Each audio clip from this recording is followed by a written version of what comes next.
entrer dans l'atelier, je demanderais que pour tout le monde, que vous fermiez vos caméras, votre caméra et votre micro, s'il vous plaît. C'est bien important d'aller sur mon image, là, sur l'image que vous voyez de moi. Cliquez dessus sur les 3 petits points, puis vous allez pouvoir cocher « M'épingler ». Fait que de cette façon-là, vous allez avoir seulement moi en plein écran. Ça va être beaucoup plus facile là, de bien voir. C'est très important de ne pas me mettre en évidence. Il faut vraiment m'épingler.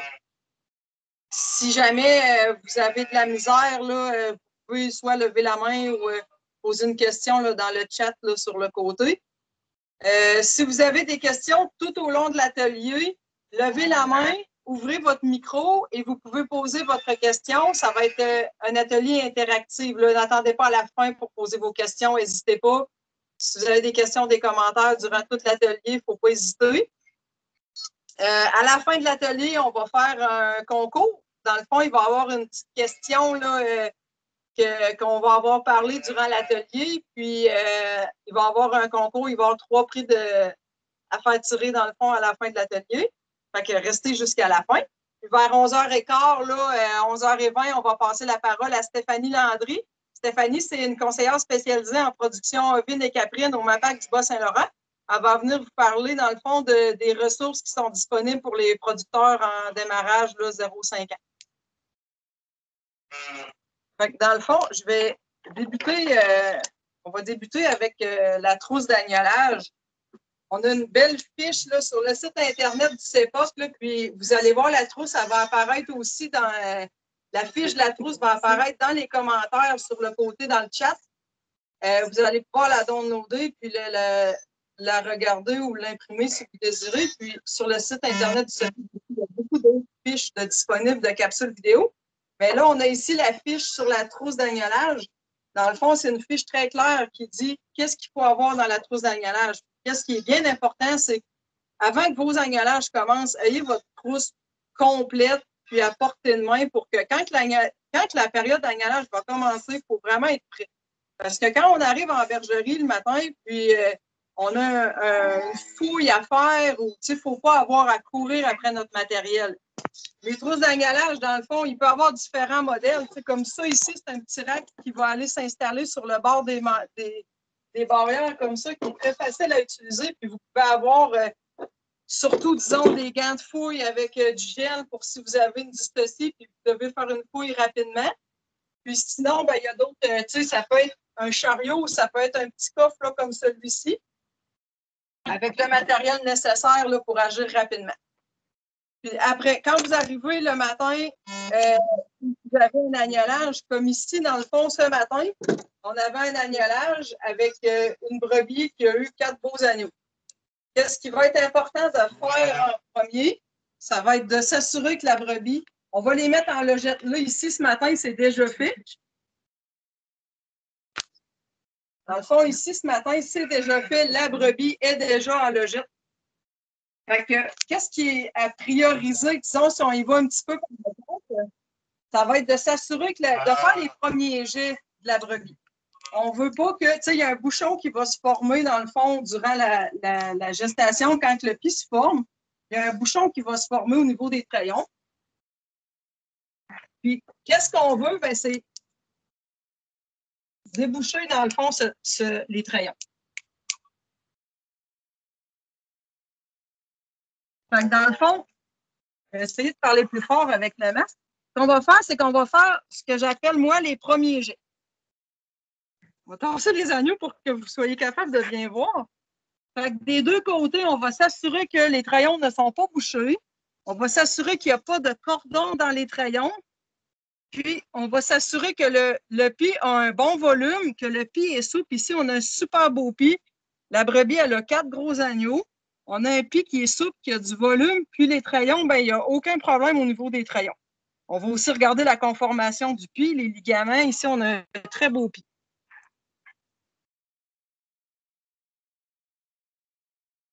C'est bon, merci. Merci, Claudie. Ensuite, on va aussi s'assurer de l'état de santé de la mère. Ici, on a quand même une belle brebis avec une belle conformation. Est-ce que la brebis est maternelle? Est-ce qu'elle s'occupe de ses agneaux? Est-ce qu'elle a un bon état de chair? Est-ce qu'elle tient debout? Est-ce qu'elle a de l'énergie? Ici, on a une belle brebis debout. Les 4 agneaux, ils têtent.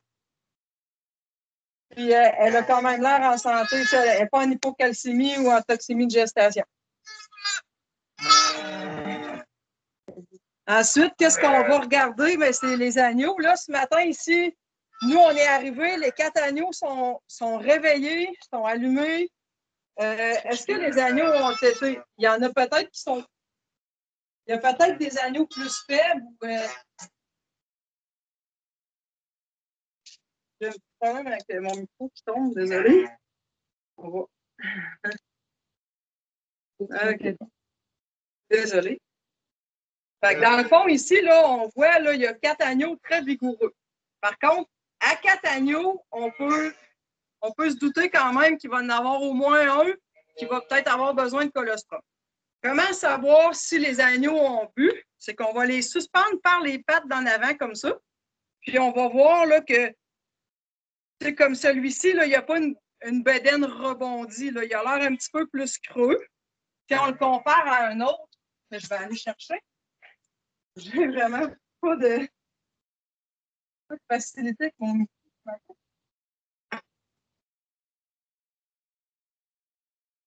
On en a un ici là, qui est déjà couché, là, puis qu'il a l'air d'avoir pas mal bu. Fait qu'on voit cet agneau-ci, là, vous voyez quand même une belle bedaine rebondie. Fait qu'on peut considérer que cet agneau-là a déjà tété. Puis juste à son comportement, là, il est couché dans le fond de la logette, puis il ne cherche pas à téter comme le petit qu'il y a ici. Fait que dans le fond, cet agneau-là, il n'aurait pas besoin d'être gavé parce qu'on voit qu'il a très bien bu. Par contre, le plus petit, il aurait besoin d'être gavé. On voyait que la bedaine était plus croque. Je vais vous leur remontrer la différence. Là. Il est plus creux. C'est comme s'il n'avait pas bu. Là. Fait qu'est-ce qu'on va faire? Ben, c'est qu'on va prioriser le gavage de cet agneau-ci.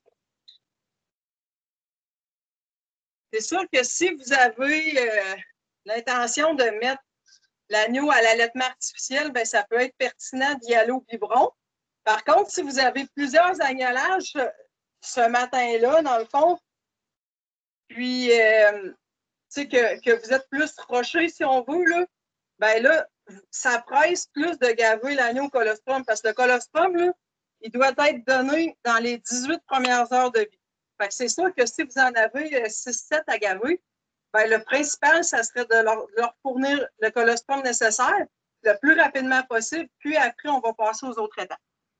Fait que pour gaver l'agneau, moi, je la tiens comme ça ici entre mes pattes au niveau des épaules. Ça, c'est la méthode de contention que j'utilise. Il y en a d'autres. Puis, qu'est-ce qui est important, dans le fond, c'est d'aller longer le palais. Puis, si vous mettez vos doigts le long de la trachée, vous allez sentir le tube descendre. C'est bien important. Si l'agneau tousse ou si vous sentez de la résistance, c'est important de se retirer puis de se reprendre. C'est qu'on est probablement dans la trachée. Fait qu'ici, dans le fond, moi, j'ai utilisé une seringue de 140 ml. Ça, c'est un agneau d'environ 2 kg. Qu'est-ce qui est important aussi de savoir, c'est qu'il ne faut pas donner plus de 50 ml par kilo de poids corporel par repas. Fait qu'ici, un agneau d'environ 2 kg, 2 kg et demi, ben, je lui ai donné 100 ml. C'est bien important quand on retire le tube, il faut le plier, le pincer, pour éviter qu'il y ait des écoulements. Si je le lâche, vous voyez, ça coule. Bien, ça, dans le fond, ça risque de couler dans sa trachée. Fait que c'est important de pincer le tube quand on ressort. Les autres étapes qui sont importantes à faire rapidement, c'est la désinfection de nombril. Il y a 2 produits, dans le fond, qu'on peut utiliser pour la désinfection de nombril. Il y a l'iode avec un mélange d'iode forte, puis 3 fois d'alcool. Une partie d'iode pour 3 parties d'alcool. On a ce mélange-ci dans un bain de crayon. Puis on a aussi le mélange chlorhexidine. Il y a une partie de chlorhexidine pour 3 parties d'alcool. Ça, c'est dans une bouteille en aérosol. Fait que dans le fond,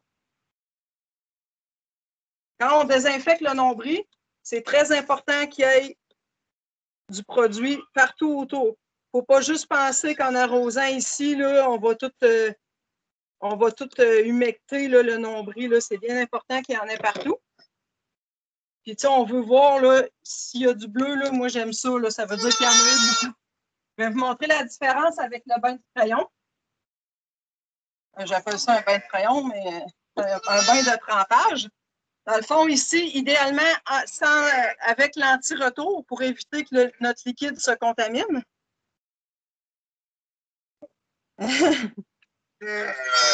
Fait que dans le fond, on ne se gêne pas, on trempe en masse, puis on vient vraiment humecter jusque où la bedaine. Ça, n'hésitez pas à le refaire durant la journée. Tu sais, ça prend 2 minutes, vous repassez, vous trempez toutes les nombris comme il faut. Plus vite les nombris vont sécher, moins il va y avoir de risque d'avoir des infections. Puis, c'est important là, de toutes les faire. Puis, si vous êtes porté à taguer vos agneaux durant la journée, puis que le nombril n'est pas encore séché, ben, n'hésitez pas là, à le refaire. Est-ce que vous avez des questions? S'il y en a qui ont des questions, vous pouvez ouvrir vos micros ou lever la main ou écrire dans le chat vos questions là, si vous êtes un petit peu plus timide, mais n'hésitez pas à ouvrir vos micros et poser vos questions là, durant toute l'atelier. Je vais juste m'assurer que... Je pense qu'on a une question. C'est juste que je voudrais, Marie-Claude, ajouter juste un petit commentaire par rapport à ce que tu as dit. C'est que tu as parlé du colostrum dans les 18 premières heures de vie. C'est bien important de considérer que l'absorption des anticorps se fait principalement, puis se fait quasiment à 100% dans les 18 premières heures de vie. Mais tu as bien dit aussi qu'il faut donner le colostrum le plus rapidement possible. Fait que si on veut avoir un maximum d'absorption des anticorps, il faudrait que le premier repas, justement, de colostrum qu'on donne soit fait dans les 6 premières heures de vie. C'est là où l'absorption va être la meilleure. C'est juste un petit commentaire que je voulais apporter vis-à-vis de ça. Oui, merci Gaston. C'est un très bon commentaire. En effet, les 6 premières heures, c'est là que c'est le plus important. Plus tôt que vous êtes capable de donner le colostrum, mieux ça va être. Une autre affaire aussi à regarder, c'est qu'ici, ce matin, on a 4 agneaux vigoureux. Mais si on avait un agneau qui était laissé sur le côté, que la mère n'aurait pas léché, qui serait humide, puis un petit peu plus faible, ben là, il y aurait un risque que cet agneau-là soit en hypothermie. Fait qu'un petit outil à avoir dans votre trousse d'agnolage qui coûte quelques dollars, c'est un thermomètre comme ça. Dans le fond, là, cet agneau-là, vous pouvez prendre la température. S'il est en hypothermie modérée, il va être entre 37 et 39. Important de le gaver avec un colostrum tiède quand même pour le réchauffer, puis l'assécher soit avec une serviette sec ou vous prenez la paille, vous le stimulez comme ça.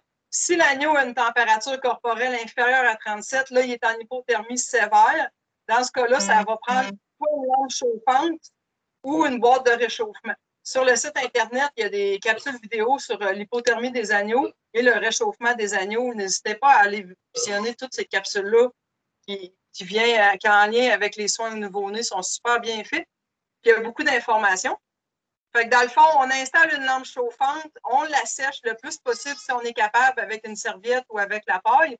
Puis bien entendu, ça prend, durant les agnolages, les parcs et les logettes, il faut que ça soit super bien paillé, c'est très important pour éviter la contamination justement au niveau du nombril des agneaux qui est encore humide, au niveau des trayons, dans le fond, des brebis en lactation, puis au niveau aussi de limiter les risques d'hypothermie chez les agneaux, il faut que ça soit au sec.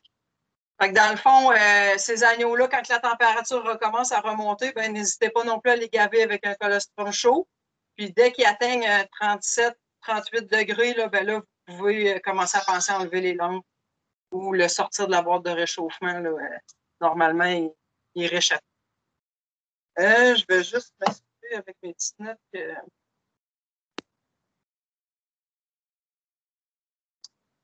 Ensuite, là, je dirais, là, normalement, on aurait fait le tour des étapes les plus importantes. Là, il nous reste à savoir, on a validé que la mère avait quand même un beau pied, puis qu'elle avait du lait puis du volume. Ben là, on voudrait savoir la qualité du colostrum. Parce que c'est pas dit que, parce qu'il y en a beaucoup qu'il est de bonne qualité.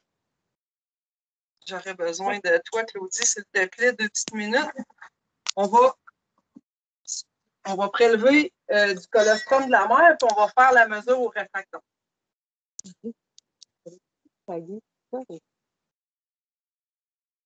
D'épingler. Oui. Oui, je l'ai dit. Fait que dans le fond, n'importe quel contenant, moi, j'ai ici un petit bécher, mais n'importe quel contenant propre qui pas mouillé fait l'affaire. Parce que si vous avez de l'eau dedans, bien évidemment que ça va diluer votre colostrum. Fait que là, ben, c'est sûr qu'on voit déjà que un très beau colostrum. Merci, Claudie.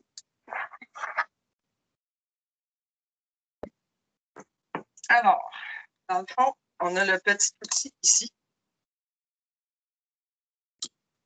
Ça, c'est un outil qui coûte, on en a trouvé là, à 25, entre 25 et 35 $.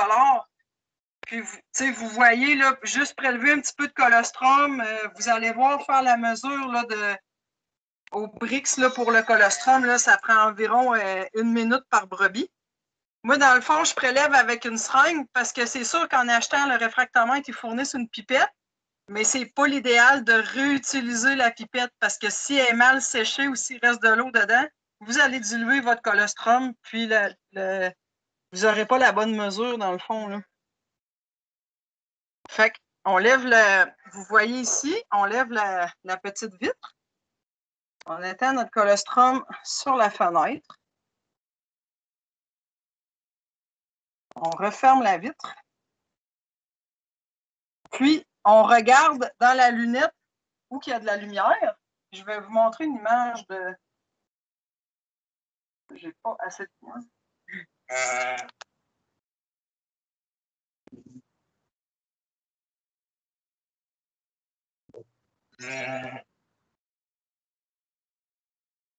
Fait que dans le fond, là, la mesure que j'ai ici du colostrum est à 38.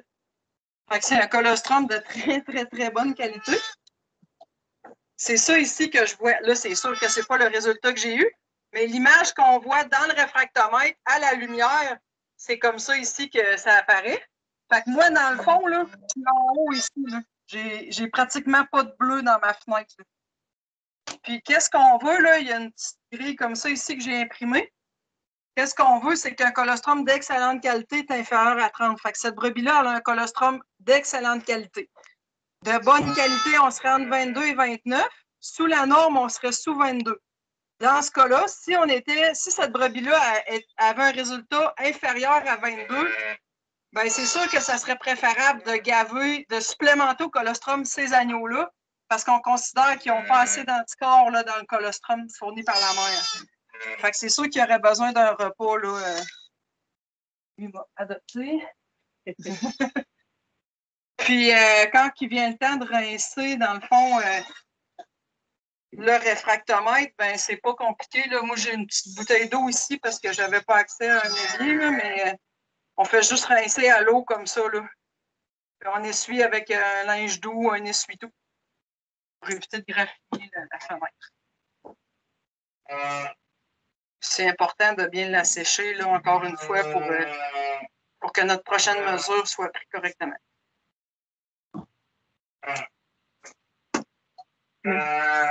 Gaston a levé la main. Oui, Gaston, je t'écoute. Ben, c'est parce que je pense que j'ai vu passer dans les chats quelqu'un qui demandait qu'est-ce qui peut affecter la qualité du colostrum, la mesure de Brix dans le fond. Je ne sais pas si tu voulais y répondre dans les prochaines, mais je pourrais dire une chose comme ça. Une agnelle, c'est certain qu'elle a, à son premier agnelage, elle a une qualité de colostrum un petit peu moins bonne, mais ça peut être la mamite aussi, ça peut être toute condition qui rend l'animal malade, mais c'est aussi, je pense que c'est ça aussi qu'il faut dire, c'est un bon indicateur de la qualité de l'alimentation dans la préparation de la brebis à l'agnelage. Si elle a une bonne alimentation au niveau en énergie par protéines, c'est certain qu'elle va être en mesure un peu plus de faire une bonne qualité de colostrum. Fait que si on a trop de brebis qui ont sous les 22, sous les 20, ben ça peut être indicatif qu'on a un problème peut-être dans la préparation de nos brebis à l'agnelage. Voilà.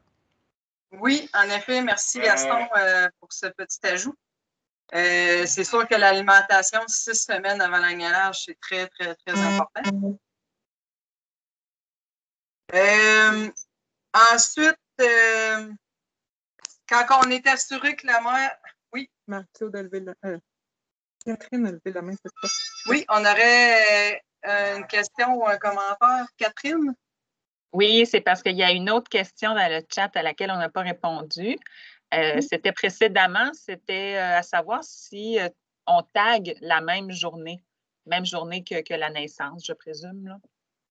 OK. Ben justement, c'était ma prochaine étape. Je ne sais pas s'il me reste beaucoup de temps. Il est 11h04. OK. Il nous reste encore un bon 10 minutes. Dans le fond, ben, ça, c'est sûr que ça dépend de chacun. Je sais qu'il y en a qui taguent 24 heures après, 48 heures après. Il y en a même qui taguent une semaine après.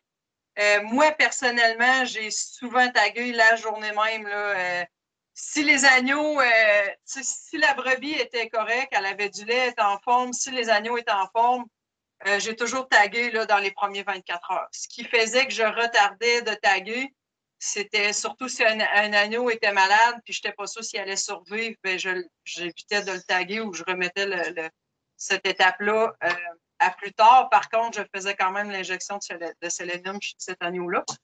Là, les étapes à suivre, là, ben, c'est des prises de données, c'est très important. N'hésitez pas aussi à prendre des notes sur la mère. Si la mère elle a un petit volume de pie, si elle a juste un petit peu de lait, vous pouvez le noter petit volume. Si elle a un problème de conformation, si elle n'est pas maternelle, si elle est très maternelle, n'hésitez pas à prendre beaucoup de notes aussi sur la mère, autant sur la mère que sur les agneaux, dans le fond. Les agneaux, qu'est-ce qu'on va faire? Ben, ça va être le pose d'identifiant, le double identifiant, bien sûr. La pesée de l'agneau aussi va être faite, le sexage de l'agneau va être fait. Désinfection de nombril peut être faite si le nombril n'est pas déjà sec.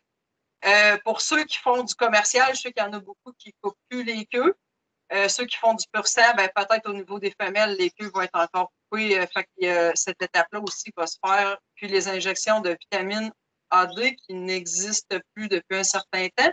Je crois que l'usine a passé au feu, puis en tout cas, aux dernières nouvelles, là, la vitamine AD était plus disponible. Puis, vitamine E, sélénium, ça, c'est très important d'en donner. Et c'est très important de donner la bonne dose parce qu'une dose trop élevée de vitamine E, sélénium, ben, ça va entraîner la mort de l'agneau, dans le fond. Là. Fait que c'est sûr que ça, à ce niveau-là, c'est important d'être sévère. Personnellement, je n'ai jamais vu de problème à taguer, à faire tous ces soins-là, dans le fond, dans le premier 24 heures. Moi, c'est toujours comme ça que j'ai fonctionné.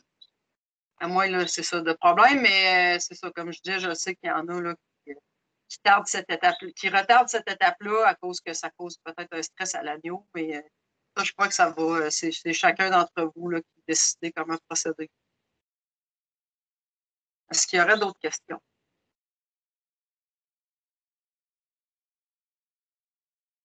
Pas d'autres questions. OK.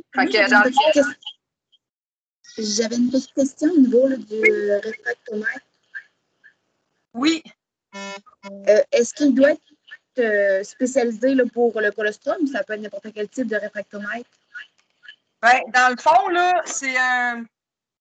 Si vous voulez magasiner un réfractomètre, là, c'est cette grille-là que vous devez avoir. C'est un réfractomètre de Brix en pourcentage. Puis, si vous êtes, tu sais, moi, j'ai regardé sur Amazon là, pour en acheter un. Puis, quand que vous avez un modèle de réfractomètre, vous avez souvent une photo de l'image qui vient de la grille, dans le fond, là, de mesure. Il y en a qui ont la mesure en pourcentage d'un côté, puis la mesure en pourcentage en taux d'alcool de l'autre côté. Fait que ça, c'est à vous de voir. Moi, c'est sûr que ça peut être peut-être un petit peu plus mélangeant, mais normalement, là, vous avez une image comme ça là, de 0 à 30, graduée de 0 à 30. Puis, tu sais que dans les érablières, c'est ça qu'ils utilisent aussi pour leur sirop d'érable. Fait que c'est pas un réfractomètre fait pour le colostrum. Par contre, vous avez une charte comme ça de 0, graduée de 0 à 30. Oui, Gaston? Ben, j'ai levé la main parce que j'ai vu passer une question sur le chat aussi. C'était si on doit prendre du colostrum bovin. C'est une bonne question. Moi, c'est certain, ce que je conseille beaucoup plus maintenant, c'est du colostrum commercial déshydraté qui est déjà prêt, dont la concentration à l'intérieur de la poudre est déjà préétablie au niveau des protéines. C'est sûr qu'il n'y a pas de colostrum artificiel commercial présentement qui sont faits à partir de lait de brebis. Fait que c'est certain que les anticorps qui sont dedans, c'est des anticorps bovins plutôt, mais c'est strictement pour fournir la bonne quantité d'énergie et la bonne quantité de protéines. Il restera toujours que c'est le colostrum de la brebis qui est le meilleur. Si jamais vous avez l'opportunité de congeler le colostrum de vos brebis qui ont peut-être des nez simples ou quoi que ce soit, c'est peut-être la meilleure alternative.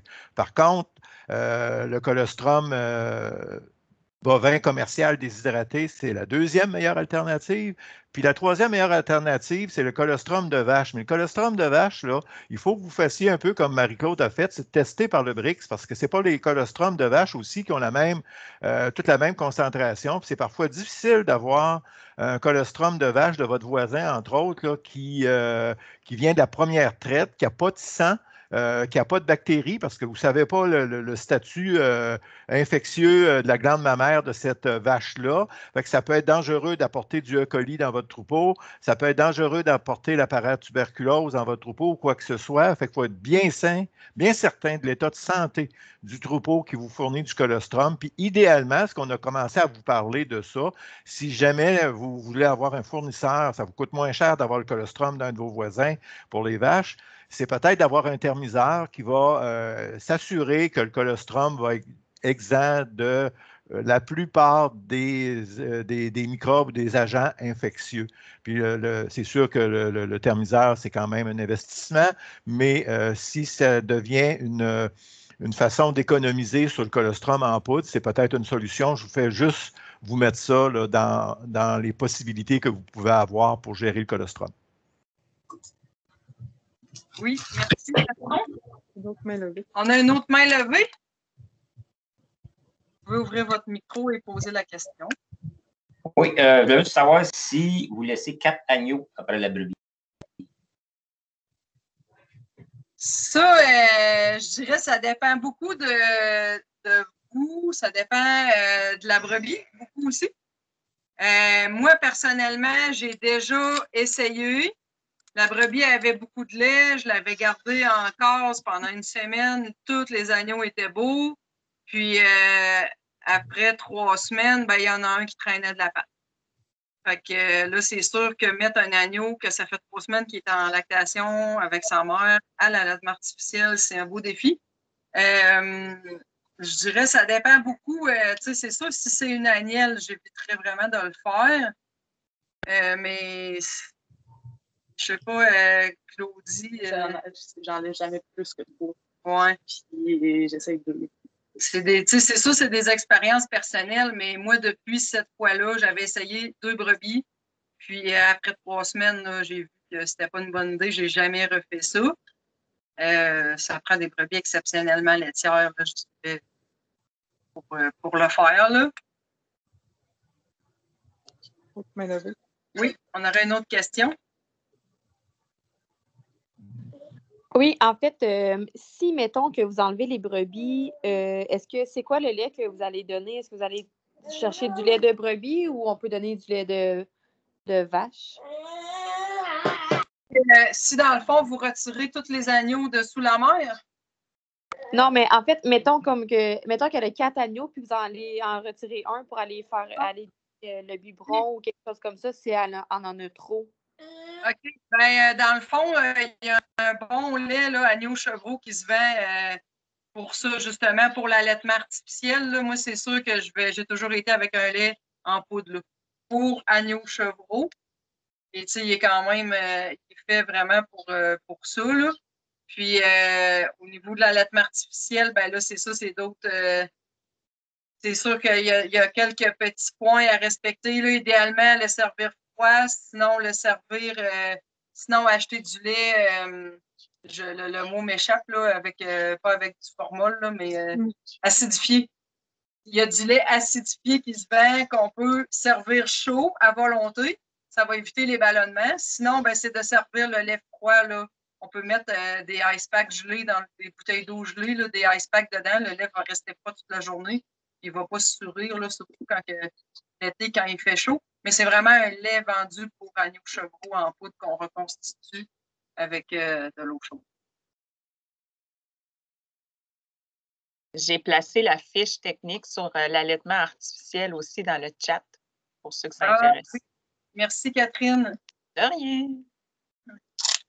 Et dans le fond, ici, on a un modèle là, de colostrum commercial, là, qui est ici la compagnie qui la vend, c'est Gros Beurre, mais vous êtes capable aussi d'aller avec la coop là, aussi en vendant. Il y a quand même plusieurs fournisseurs là, de colostrum en poudre.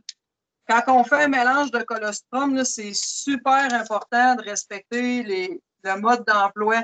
Comme ici, il marque de mélanger la poudre à de l'eau entre 43 et 49 degrés. Ça, c'est super important parce que si jamais votre eau est trop froide, vous n'arriverez pas à dissoudre comme il faut le colostrum. Si votre eau est beaucoup trop chaude, là, si vous envoyez ça dans le bouilloire puis ça boucane, là, vous allez détruire vos anticorps dans le fond. C'est bien important de respecter le mode d'emploi derrière. Puis faites-le pas non plus trop dilué parce que si vous ne respectez pas non plus les quantités d'eau, ben là, vous allez avoir un taux d'anticorps inférieur à ce que vous croyez que vous donnez dans le fond. Là. Fait que ça peut être un agneau que la mère a un moins bon colostrum, il y a quand même accès à un colostrum, mais un agneau que vous mettez tout de suite à l'allaitement artificiel, là, il va avoir un manque. Là. Puis au niveau de l'allaitement artificiel, si vous avez un choix à faire comme ici, ben, on sait qu'il va y avoir un choix à faire. L'idéal, c'est d'abord de prendre un agneau qui tète au biberon. Mettez soit du colostrum ou du lait tiède. Si sa période de 18 heures est terminée, ben, allez-y avec un lait tiède, ça va vous coûter moins cher. Puis prenez d'abord l'agneau qui tète au biberon.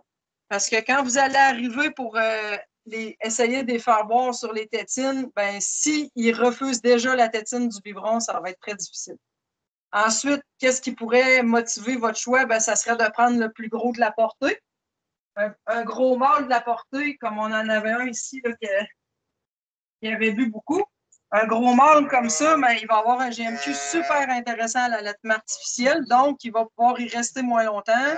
Ça va coûter un petit peu moins cher aussi.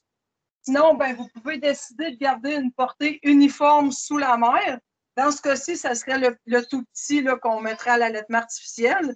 Puis on voit que c'est lui qui a peut-être plus faim là, dans la gang. Fait que d'après moi, cet agneau-là, il têterait quand même bien au biberon. On en a un, on pourrait l'essayer. Fait que si déjà votre agneau tête super bien sur le biberon, ben là, vous êtes sûr que vous allez gagner du temps. Là. Regardez, lui, là, il tête déjà. Là. Fait que déjà, s'il accepte la tétine, ben on a une bonne chance là, que rendu dans notre parc d'allaitement, ben, ça lève. Il y avait une question. Oui, on y va pour la question. Je n'ai pas eu le temps de la lire. Mais ça parlait des IgG dans le colostrum. Peut-être que ça répète. Est-ce que vous pouvez répéter la question, s'il vous plaît, ou ouvrir votre micro, celui qui a posé la question sur les IgG? IgG? Je ne sais jamais. Ici, c'est... Ben, c'est sûr que je peux y aller parce que je suis en train de la lire, mais si ma mémoire est bonne, combien d'IgG dans le colostrum idéalement qu'on a, le colostrum commercial? Il me semble que c'est 50 grammes d'IgG par litre de colostrum. Il y en a à 50 puis il y en a à 100. Celui-là, on dirait que je n'arrive pas à le trouver. Là. Peut-être que je ne suis pas habituée avec cette marque-là. Mais il y en a qui sont vendus à 50 grammes puis il y en a qui sont vendus à 100 grammes. Fait que dans le fond, qu'est-ce qu'on veut? Ben, tu sais, ça aussi, quand vous avez fait votre mélange, vous pouvez faire la mesure au réfractomètre. Qu'est-ce qu'on veut? C'est que l'agneau, dans les 18 premières heures, idéalement les 6, mais au plus, dans les 18 premières heures, on veut que l'agneau ait reçu 200 ml par kilo de poids corporel au total de colostrum.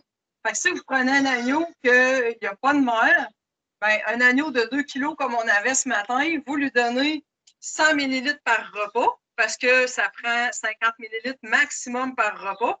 Fait qu'un petit agneau comme ça ici, là, il fait un petit peu plus que 2 kg, là, mais mettons que pour le calcul, ça va être plus facile.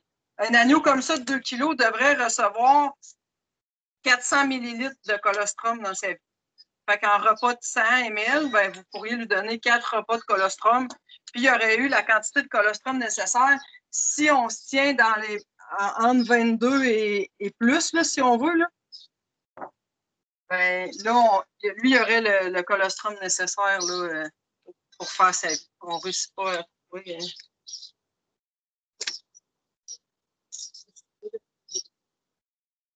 Est-ce que vous avez d'autres questions avant que je passe la parole à Stéphanie? Sinon, ce sera toujours le temps après, s'il y en a d'autres qui vous viennent. Dans le fond, n'hésitez pas à aller sur le site Internet du CEPOC. On met souvent des nouvelles capsules ou des nouvelles fiches sur, entre autres, les soins aux agneaux, mais sur tout ce qui entoure la santé animale, là, si on veut, des moutons ou des chèvres. Restez jusqu'à la fin. Il va y avoir un concours avec 3 prix à gagner. Puis, il va y avoir un sondage qui va être mis, s'il ne l'est pas déjà, il y a un sondage qui va être mis là, dans le chat. Là, si possible, ça serait très, très, très apprécié que tous aillent répondre. Il y a 5 petites questions à répondre. Ça prend 2 minutes. Puis, ça nous permettrait de nous améliorer pour notre prochain atelier aussi, là, qui sera mardi prochain sur le CMT et le BHB. Puis, si vous n'avez pas d'autres questions pour l'instant, je vais passer la parole à Stéphanie. S'il y a d'autres questions qui vous viennent, ben, on va se reparler de toute façon après Stéphanie. Vas-y, Stéphanie.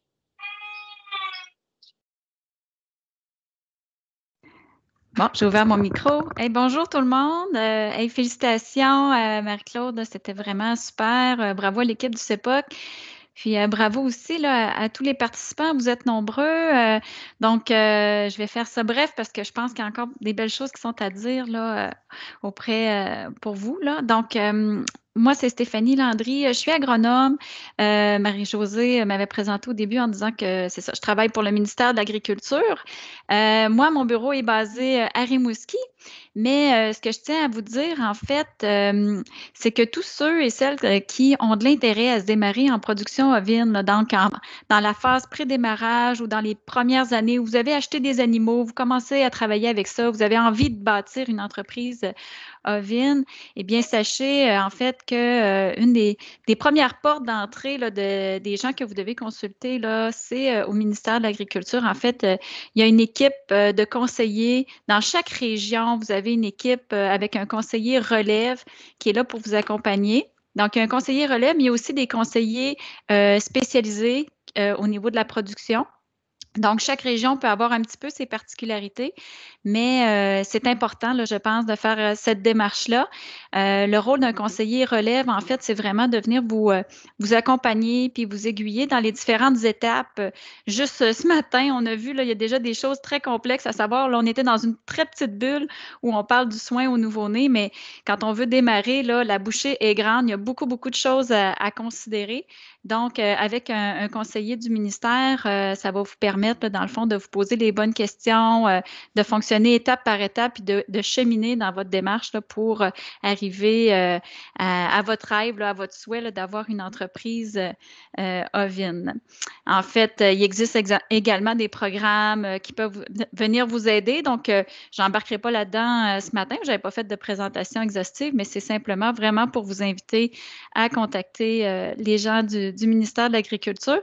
Dans le fond, je profite d'utiliser le chat. J'envoie le lien, en fait, là, qui vous conduit vers un site gouvernemental. Puis, vous avez accès, là, dans le fond, à tous les conseillers, dépendamment de la région dans laquelle vous êtes. Vous avez juste à cliquer la région, puis ça va vous référer là, aux bonnes personnes. Donc, j'aurais été comme ça, succinctement. S'il y en a qui ont des questions par rapport au ministère de l'Agriculture, là, je suis disposée à répondre.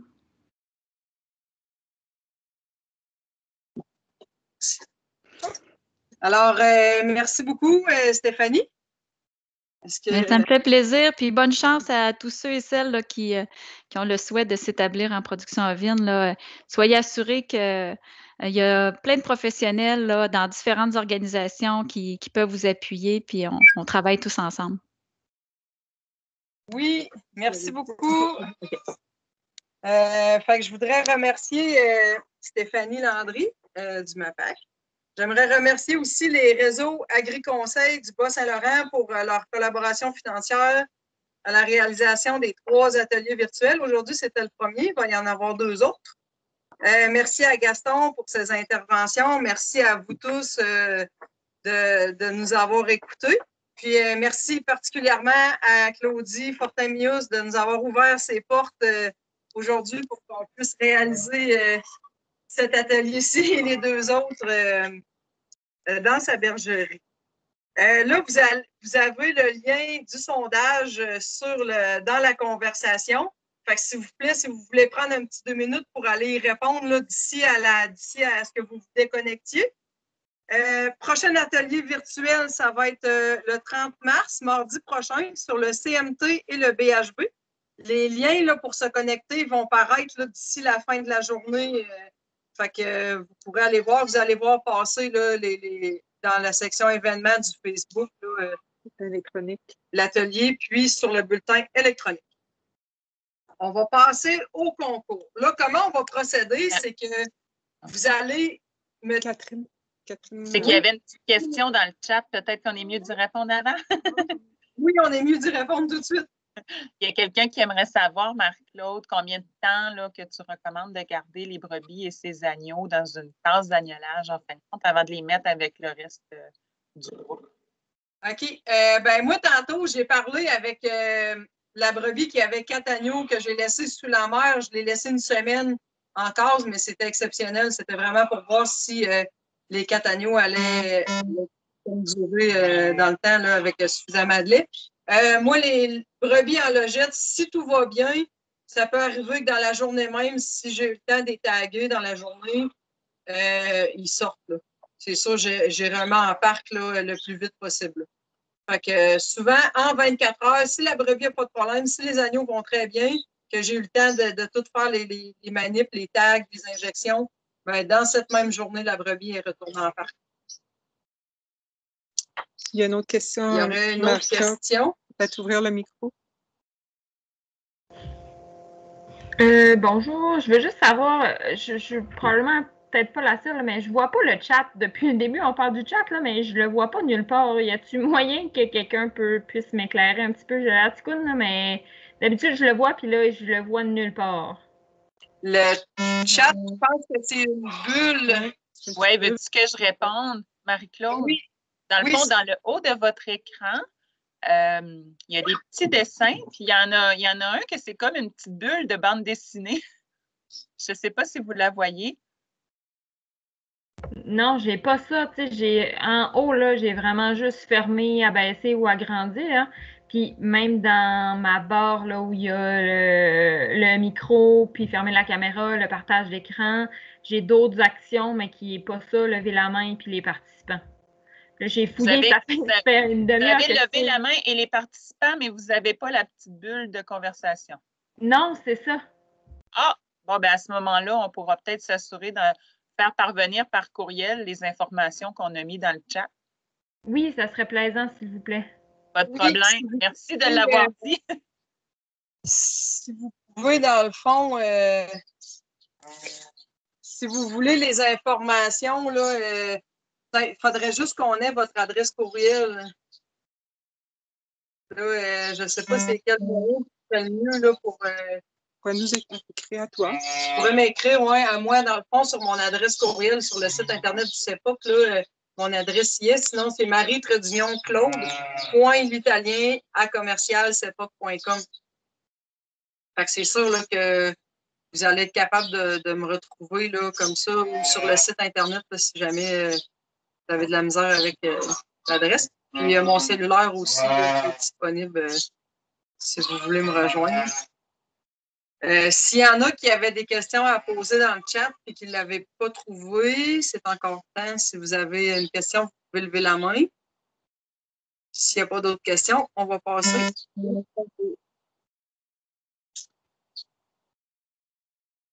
OK. Fait que dans le fond, comment qu'on va faire, c'est que vous allez me texter la bonne réponse au 418-943-3676.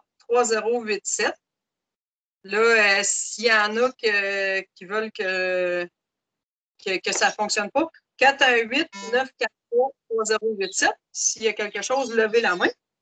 Puis je vais prendre la première, la quatrième et la huitième bonne réponse. La question est la suivante. Quelle est la quantité de colostrum maximum par repas on peut donner à un agneau de 3 kg? Fait que vous pouvez me texter la réponse.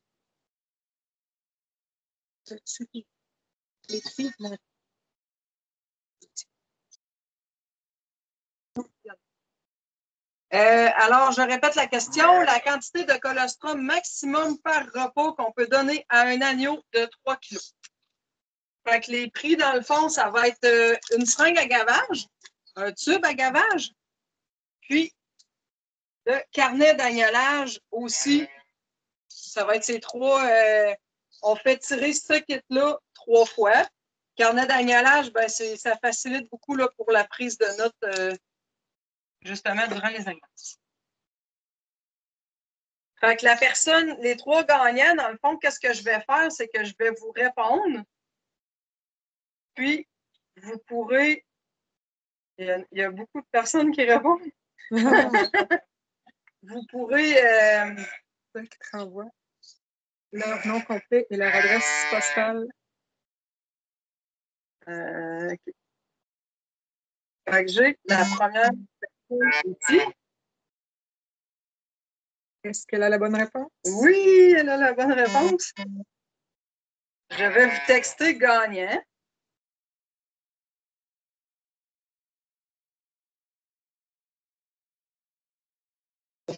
Là, à ceux que j'aurais texté gagnant,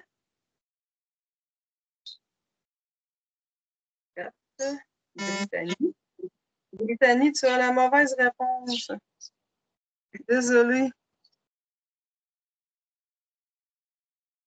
À ceux que j'aurais texté gagnant, vous devrez me renvoyer votre nom et votre adresse postale pour que je puisse vous envoyer votre cadeau.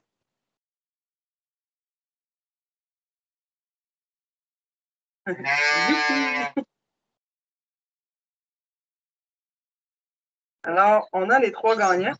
Puis si jamais vous avez envie, vous pouvez ouvrir votre micro et crier Youpi.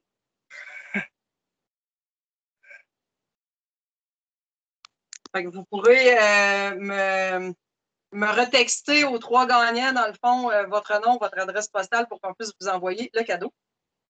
N'oubliez pas d'aller répondre au sondage, s'il vous plaît. Ce serait très apprécié. Ça nous permettrait de nous améliorer pour la prochaine fois ou de ne pas changer ce qu'on a bien fait. Puis, n'oubliez pas, le mardi prochain à 10h30, l'atelier sur le CMT et le BHB. Bonne journée à tous.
Marie-Josée, est-ce que tu m'entends?